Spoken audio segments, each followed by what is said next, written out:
Hello, everybody, and welcome to the Midnight Circuit. I am Yanni Hamburger, and I am with Tamara Sellman today, author of many books and collaborations. Welcome. Thank you. Welcome. And everyone, he's not going to say it, but it's Yanni's birthday. So happy birthday. Thank you. We're recording this on my birthday, so it's Yeah. So you don't really know what his birthday is because, yeah. this is not the same day. So Well, let's start things out. Introduce cul-de-sac stories to everybody who yeah. may not be familiar with Yay. them. Yeah. So Culsac Stories is a book that I wrote. It's a collection of short, I would call it dark, quirky, speculative fiction. And it's a little buffet of speculative fiction. So you're going to get like a horror story with a magical realism story and a dystopian story. And there's a story that's written as a reverse chronology. So it's all kind of, you know, a buffet of what speculative means. And the through line for all of these stories is the idea that the cul-de-sac, which we started building about 100 years ago, right? Um, we did this as a culture because we thought that would make the suburbs and the exurbs safer, right? Right. All these people with this mass flight to the suburbs back in the day. And we have since discovered that cul-de-sacs are really not safe. You. And so I kind of vibed on that. And the stories in there are not really about physical safety so much, although there's a little bit of that in there. It's really about just like the existential safety of people who live in the suburbs and the lie that we're told that it's safer to be there, especially for people of marginalized communities, women, children, and so forth. So if you read those stories and you have that in mind, you'll see that thread. And even if you don't know about that, you'll see that thread, I hope, running through the collection. So yeah. Well, you know that's the thing about all this. You're right. It's like the veneer safety. The veneer is perfect. Yeah, Yeah. because we see them all the time. Like we don't. I don't think a lot of people actually understand like the histories of a lot of things, like neighborhood watch. That Yeah. that sort of. Oh man, I can have so much fun just with the idea of that. I mean Oh, from just real life experiences even. yes, Creepy. I've been through a few of those too. Don't worry. Yeah, yeah. I think it's always because it's always been like a good setting for folk horror. I think it would be a good setting for folk horror too. No, Like I think so too. And I mean if you think about The Silence of the Lambs. yes. And that took place in a just generic suburb in Mhm. Chicago. It could be your next door neighbor. I mean, I think that was probably the thing I took away the most. It was probably the most chilling of that entire movie when I first saw it. It was like, oh my gosh, because I lived in Chicago at the time. So I'm Yeah. like, oh my gosh, that could just be right there. And I also lived in Chicago at the time of the Jeffrey Dahmer discovery up Oh, in up in Milwaukee, right? And he just lived in an apartment complex, just ordinary place. offered his neighbor some mysterious meat. Yeah, some brain food. Yeah. But you know, Oh, it's so cringy. I've always said that though. Like my favorite type of horror, like everybody's got that one genre that scares them. And for me, Yeah. that's what it is. It's things that can actually happen. Like I Yeah. spit on your grave. I'm trying to think of the other one. I don't know why it's gotten out of my head. It's actually one of my favorite movies of all time, but I used to live down the street from a prison.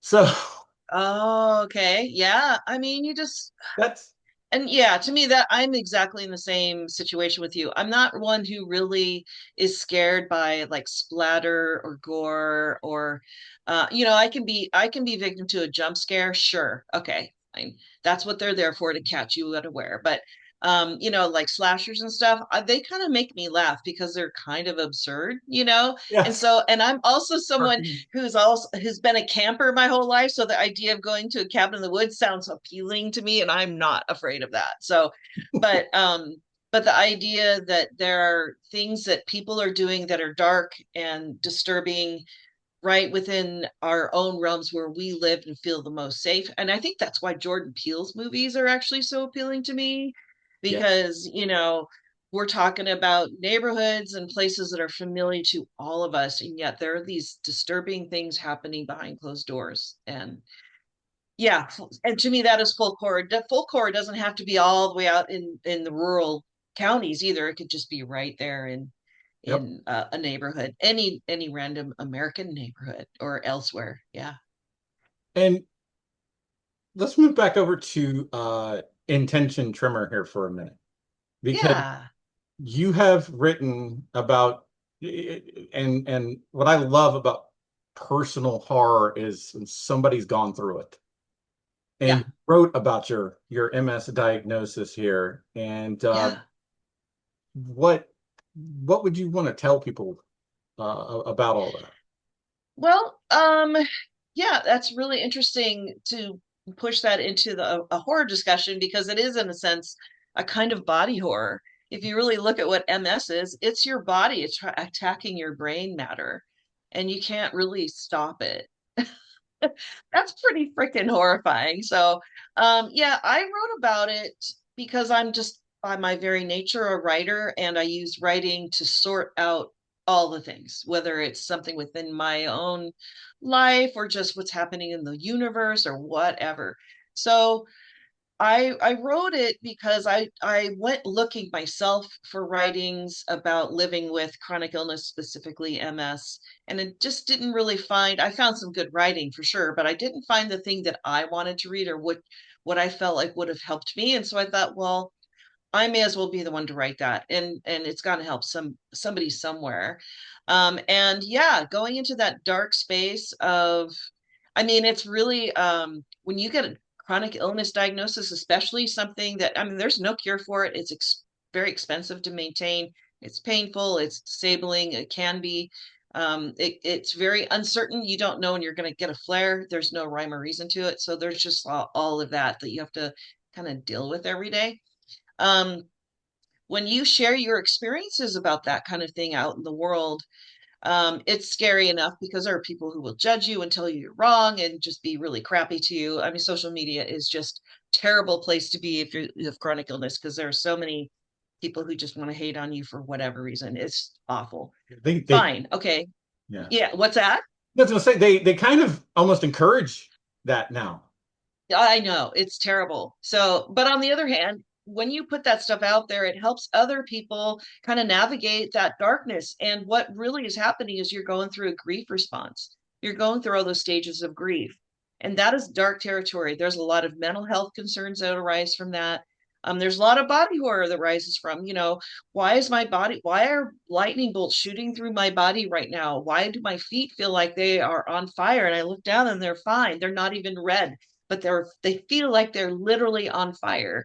And how is it that only I can see this? And it's kind of maddening. So anyway, sharing those experiences, like any kind of horror, really is about showing people a way through whatever darkness they might be navigating. I've always it's just funny because I've always kind of looked at horror, especially when I started writing and not, it finally got out of all the writing blocks. One of the best pieces of advice anybody ever gave me is horror is therapy. It Just is. It's cathartic. you Yeah. take the worst part of yourself and turn it into Yeah. something. And Yeah. yes, Yeah. it is amazing, like how much you can, and you're right, because you'll I've taken things like the invitation was all about my insecurities, me beating myself up for something I did 20 years ago, that sort of, Yeah. and like five or six people have come up and gone, yeah, I go through that. Mm-hmm. And I'm sitting there, Yeah. that's just it almost scares me in a way. No, it's powerful. No, it's powerful. It's powerful because you're making a connection in a very noisy world. And when you do that, that singular link, it kind of puts out its own energy, I swear. And then I think it's a really good thing to do if you can. It takes a lot of courage, though, to put yourself out there to write or create based on the horrors that you've, encountered in your own life. But the overarching rule for me is that I'm not the only one going through this. And so why not just be the lantern that you carry into the cave with the rest of the people. Why not? I mean, wouldn't you want that for yourself? So it's kind of a weird but good golden rule kind of approach, right? Just do unto others. Now, what got you into speculative fiction and horror and that sort of thing? Like, what were your inspirations? Well, reading, of course, and I was an early reader. I was reading, pretty sophisticated stuff by the time I was like in second grade. And I read a lot of fantasy. We were a science fiction household, so there was a lot of that too. And then I discovered, and I loved gothic mysteries and haunted houses and stuff since day one. Um, and then I read Ray Bradbury, and I was just blown away. I know, right? I know. Yes, I love your expression right now. That's Ray Bradbury, I mean, and specifically The Velt. And if you've not read The Velt, it is a brutal, brutal story. It is violent. There are children involved. There is blood. And I don't know why I related so much to that, or maybe I have an inclination now of why, but we won't get into that now. But at that moment in my life, I'm like, these are the stories I want to be reading. I want to be reading things that seem to be using these situations to uncover different truths that aren't being told elsewhere, and that was Ray Bradbury for me.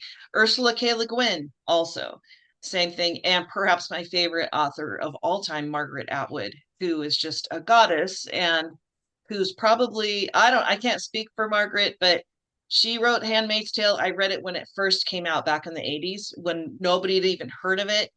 And it was life changing. And so to see everyone find and understand and be freaked out by the Handmaid's Tale now, I just feel like, if you all had just read this, like, years ago, maybe we wouldn't be here right now, because she is just so visionary. And then there are others too, but yeah, the dark science fiction, magical realism, that kind of thing is just it really resonates for me. And it's about truth telling, and it's about uncovering bullshit in our world and just shining a light on it and saying, what is this and why are we doing this? Absolutely. No, I totally agree with you. And I love the fact that you brought up Ray Bradbury because just that's where Awesome. I technically got my start between him and Tolkien. Oh, Was Tolkien. Yeah, same. yes. It can't not mention Tolkien too. Yeah, absolutely. Now I gotta ask, since you said you grew up in a sci-fi household, Yeah. Trek or Star Wars? Oh, Trek. I mean, come on. I mean, I'm old enough that I was watching Trek, the original series, while it was still actually Oh, going. I mean?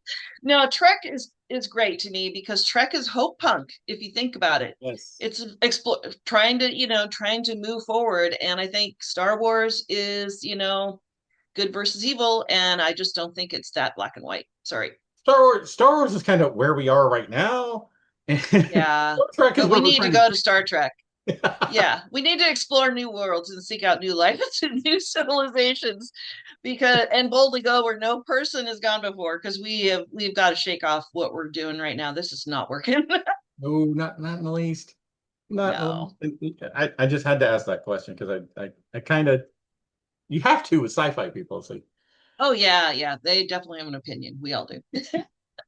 just as long as what happened in Futurama doesn't happen with Star Trek, we're fine. Oh, Lord. I know, I know. We don't need the church. That's all. No, no, But never have. uh, this is actually coming up on one of my favorite parts of the interviews because you've done collaborative fiction with other people. Yes. Yes. There's obviously there's going to be people that are watching this that are sitting there going, I can't do that, and I don't want to bother anybody. What is your biggest piece of advice for them? How do Okay, this is so exciting. All right, so I just came out with this book, Rain Shadows. This is my copy. It's already getting all dog-eared and stuff. And I wrote it in collaboration with my podcast partner, Clay Vermol. And we started this intentionally to force each other to keep writing horror. And so a year ago, in January, we launched a podcast where we would pitch each other writing prompts like mystery baskets, things that just don't maybe go together, and then challenged each other to write these short stories. And then we got together at the next episode, which we were just monthly. That's it. But we have probably an hour and a half long episode in which we talk about the experience of writing to those prompts, talk about, just the work that came from that, and then we would give each other critiques. Every other month we would critique one or the other person's. And one thing I could say about the whole thing, if I'm going to give one piece of advice, is you really got to find someone that you're compatible with on a bunch of levels. And just have to practice a lot of patience, because people have different working styles and all that. But the main thing is communicate and be compatible. Definitely, Clay and I have known each other long enough. We met in a critique group, so it's easy for us to be able to critique each other because we've been doing it for a while, and we share the same ideas about how that's done. And so that helps. He comes in as a seasoned podcaster. I was just learning, but I'd done voiceover work and other things for my job before I retired, so I wasn't afraid of podcasting for the technical or the mechanical issues. It was just more about making sure I could speak off the cuff, and it's a learning process, but yeah, compatibility is everything. It's everything. Absolutely. Now, for the person that's probably sitting there going, no, I don't know. I want to get started into things like content creation and Yeah. writing and things like that.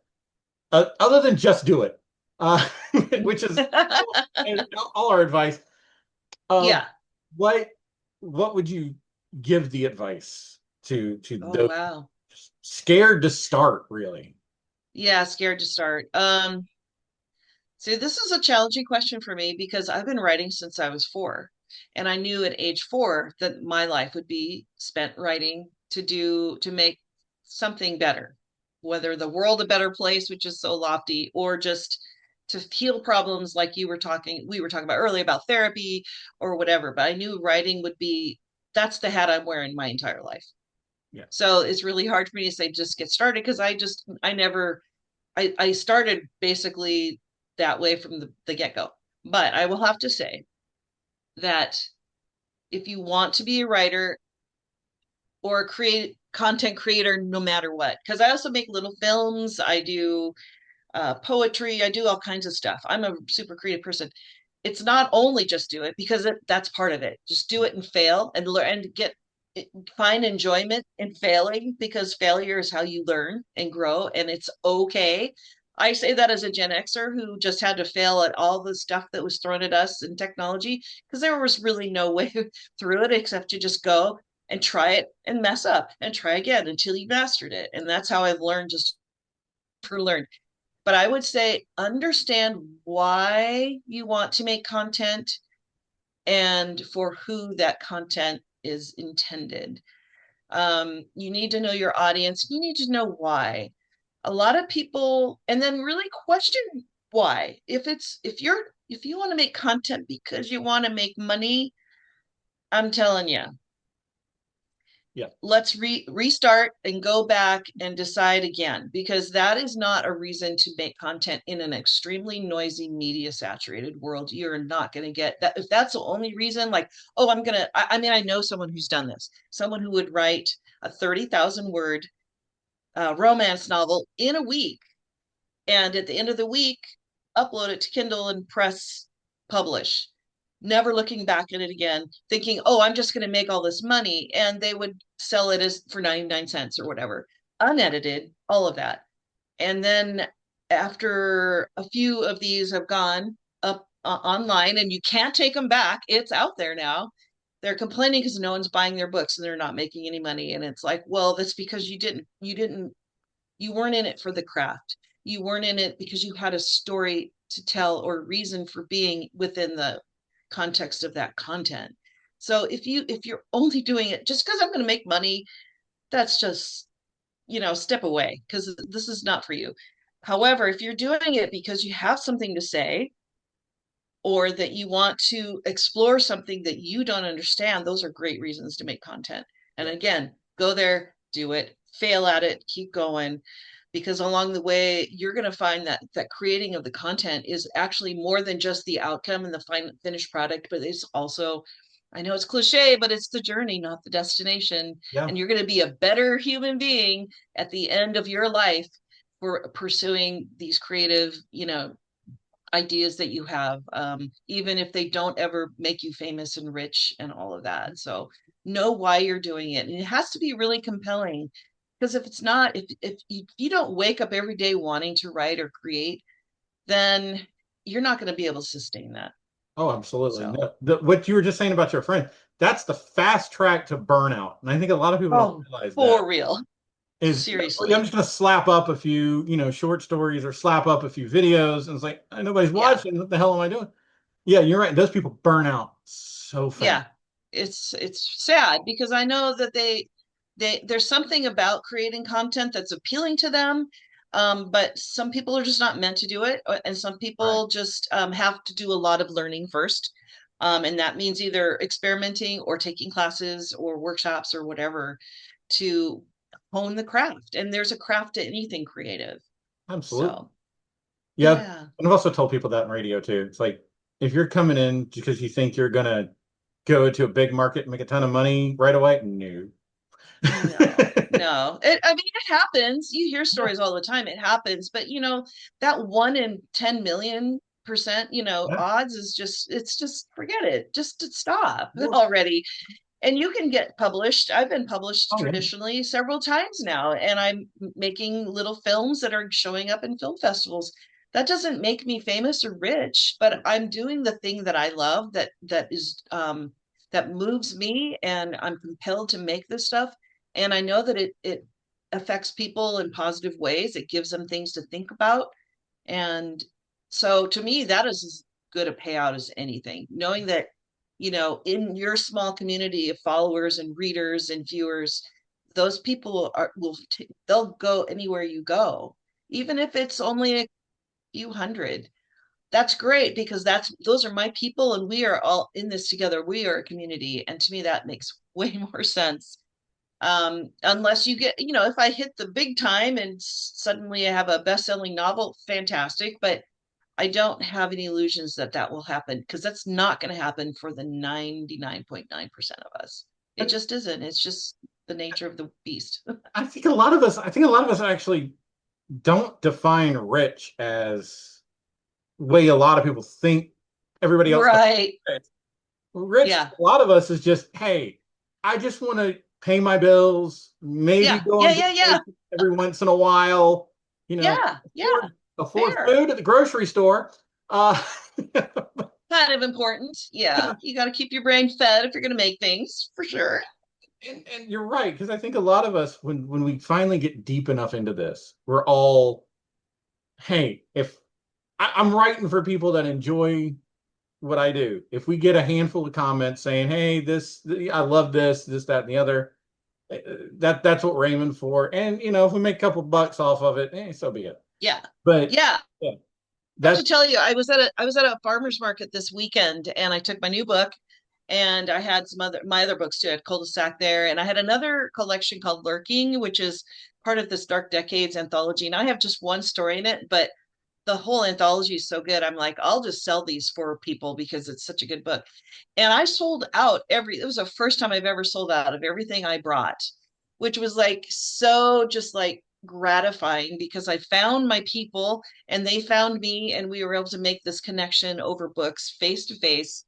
There's nothing more gratifying than that. So, yeah, I mean, there's all kinds of good reasons to create, and one of them is to build community, for sure. oh, absolutely. Well, we got one last question as always. Sure. Okay. Tell everybody where they can find you. You can find me a couple places. If you wanted to find all the things about me, you can go to rhymeswithcamera.com. That's my sort of hub. I have my blog there. I have links to all my books, all my publications, to my media, to my socials, all of that. And then if you're interested in my new book, Shadows, you can go to rainshadowstories.com, and that's where you can learn all about it. The whole, I mean, it's a collection of dark tales from Washington State, where I live. And so it talks a little bit about P&W Gothic, Oh and yeah. it talks about the pod to pub experience of taking something created from a podcast and encasing it in a published book. So you can go there, rainshadowstories.com, and learn all about it there. That is awesome. And uh, anything else you need to promote or anything that nature? I always got something. I'm working on another poetry film that I should have done by the end of the month. And yeah, I think that's it. We're going to be doing, Clay and I are going to be doing more appearances here in the Northwest through the fall. Spooky season is a great time. And all these short stories in Rain Shadows, they are based on horror. One of the prompts is a horror trope. And we both really consciously try to bend the horror tropes a little bit and not just slide into them. So that's something that if you want to read what that looks like, pick up a copy. But we're going to be promoting that during spooky season because they're all, I mean, I have a slasher story in there. There's, all kinds of spooky stuff going on in there. Absolutely. And Tamara, we appreciate you coming on. And as always, Yeah. you have an open invitation anytime. Yeah. Even your Thank you. podcast partner, if y'all want to come on for an episode, hey, more the merrier, right? Well, he has another book coming out this fall, so I'll ping him and maybe we'll come back. That would be great. Thanks so much. All right. Thank you, Tamara. Have a good one. Bye, guys.